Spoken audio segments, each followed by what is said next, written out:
హే మిత్రన్స్, ఈరోజు అల్లం నిల్వ పచ్చడి ఎలా చేయాలో తెలుసుకుందామా.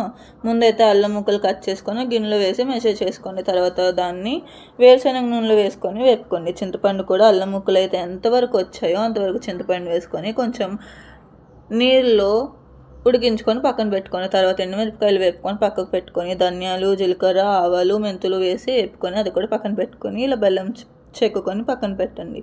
ఇప్పుడు ముందుగా వేపుకున్న వీటిని మిక్సీ పట్టుకోవాలి. తర్వాత కొంచెం కల్లుపు వేసి మిక్సీ పట్టండి. అలానే చింతపండు, బెల్లం, ఇంకా వెల్లుల్లి వేసి మిక్సీ పట్టుకోండి.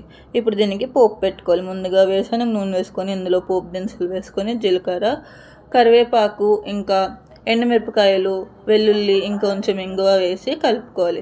ఇది వేగాక దీంట్లోని మనం ముందుగా చేసుకున్న పచ్చడి బాగా కలుపుకొని చల్లారాక ఒక ఎయిర్ టైట్ డబ్బాలో పెట్టుకుంటే కొన్ని మంత్స్ వరకు ఉంటుంది. మీరు కూడా ఇది ట్రై